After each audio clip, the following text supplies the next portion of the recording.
പുഷ്പടാ പുഷ്പ പുഷ്പരാജ് പുഷ്പരാജ് പുഷ്പരാജ്. പിന്നെ അണ്ണന്റെ വേറെ ഡയലോഗ് ഉണ്ട് കേട്ടാ പുഷ്പയില്ല. ഡയലോഗ് എന്നറിയാമോ?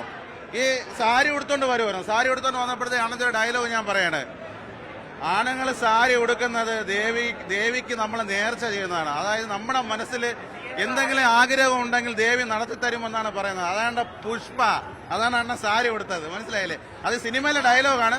എന്നാലും ആവറേജ് മൂവിയാണ്, കുറ്റം പറയുന്നില്ല. ഫസ്റ്റ് ഹാഫൊക്കെ ഒരു കുഴപ്പമില്ലാതെ പോയതാണ്. പക്ഷേ ഈ സ്റ്റണ്ട് നമുക്കൊന്ന് ചൊറിയാനും പറ്റൂല, ഒന്ന് തൂറാനും പറ്റൂല. വല്ലാത്തൊരവസ്ഥ. സുമേഷേ പുഷ്പടാ. പുഷ്പ ആവറേജ് മൂവി എന്ന് പറയാൻ പറ്റുള്ളൂ. ഏറ്റവും ലാസ്റ്റിലത്തെ ഒരു ഫൈറ്റ് ഉണ്ട് കേട്ടോ അണ്ണന്റെ. കൈയും കാലും കെട്ടിയിട്ടുള്ള ഒരു ഫൈറ്റ് ഉണ്ട്. കൈയും കാലും കെട്ടി കഴിഞ്ഞാൽ നമുക്കൊന്ന് മൂത്രം ഒഴിക്കാൻ പോലും പറ്റില്ല, ഒന്ന് ചൊറിയാൻ പോലും പറ്റില്ല. ശരിക്കും പറഞ്ഞാൽ ഒന്ന് തൂറാൻ പോലും പറ്റൂല. ആ അണ്ണ ഒരു 19 വില്ലന്മാർ വരുമ്പം കറങ്ങി പറന്നൊക്കെ അടിക്കണം. പക്ഷെ അത് മോശമായി പോയി. ബാക്കിയൊന്നും കുഴപ്പമില്ല.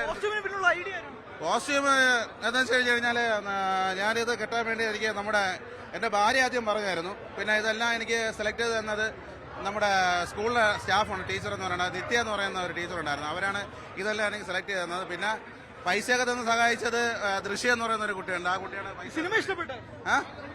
സിനിമ ബ്രോ ആവറേജ് മൂവി എന്ന് പറയാൻ പറ്റുള്ളൂ. ഞാനൊരു അല്ലു അർജുൻ ഫാനും കൂടെയാണ്. അല്ലു അർജുൻ എനിക്ക് ഭയങ്കര ഇഷ്ടമാണ്. പക്ഷെ ലാസ്റ്റ് ക്ലൈമാക്സ് ഒക്കെ ഒരു കോമഡി പോലെയായി. കണ്ടുകൊണ്ടിരിക്കുന്നവർക്ക് ആ ഒരു സെന്റിമെന്റ്സ് ഒരു കോമഡി ആയിട്ട് തോന്നി. എന്നാലും ആവറേജ് മൂവിയാണ്. നമുക്ക് പൈസ എന്തിനാലും 2 സ്റ്റെപ്പ് വയ്ക്കും.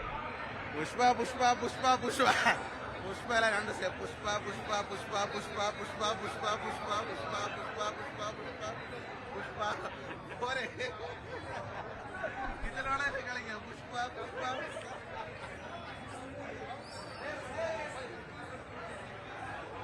ഒരു 3.5 മണിക്കൂർ വെറുപ്പീരല്ല, ബട്ട് അതിന്റെ graph it's like up and down ഗ്രാഫാണ്. ഒരു സമയത്ത് നല്ലൊരു ഫ്ലോയിൽ അങ്ങ് പോകും, ചില സമയത്ത് അങ്ങ് താന്നു പോകും, പിന്നെ വീണ്ടും ഹൈപ്പായിട്ട് വരും, വീണ്ടും താന്നു പോകും. സോ ഒരു കൈൻഡ് ഓഫ് ഒരു കുറച്ച് ഉറക്കം തൂങ്ങലാണ്, കുറച്ച് ഗ്രാഫ് അപ്പ് ആൻഡ് ഡൗൺ ആയിരുന്നു.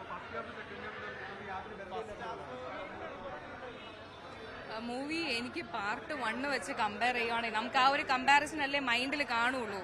ഓൾറെഡി ഇതിന്റെ ഒരെണ്ണം ഇറങ്ങിയതുകൊണ്ട് അത് വെച്ച് നോക്കുമ്പം ഒട്ടും ഒരു പാർട്ട് 1 വെച്ച് ഒന്നുമല്ല.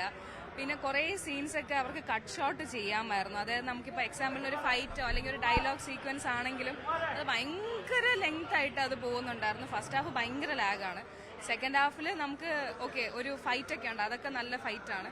എവിടെയോ കൊണ്ടുവന്ന് അങ്ങ് അവസാനിപ്പിച്ചു എന്നുള്ളൊരു ഫീലാണ് എനിക്ക് ഇൻ പേഴ്സൺ തോന്നിയത്. തേർഡ് പാർട്ട് വേണമല്ലോ എന്ന് കരുതിയ ഒരു തേർഡ് പാർട്ടും ഒരു വില്ലൻ വേണം, അതിനൊരു വില്ലൻ വേണമെന്ന് പറഞ്ഞാൽ അതിനൊരു കഥയും അങ്ങനെ തോന്നി. റൊമാൻസ് ഒക്കെ ഭയങ്കര ക്രിഞ്ചായിട്ടാണ് തോന്നിയത്. റൊമാൻസ് ഇതിന് ഇടണം എന്ന് കരുതി ഇട്ടേക്കുന്ന ഒരു റൊമാൻസും പാട്ട് വേണമല്ലോ എന്ന് കരുതി ആ സിറ്റുവേഷനിൽ ഒരു പാട്ടും ഭയങ്കര ക്രിഞ്ചായിട്ട് തോന്നി എനിക്ക് വലിയ വെയിറ്റിംഗ് ഒന്നുമില്ല. ഞാനത് OTT-യിലാണെങ്കിലും കണ്ടോളാം. ട്രെയിലർ കണ്ടിട്ട് നമുക്ക് തീരുമാനിക്കാം. ട്രെയിലറിൽ തന്നൊരു സംഭവം ഉണ്ടല്ലോ, അത്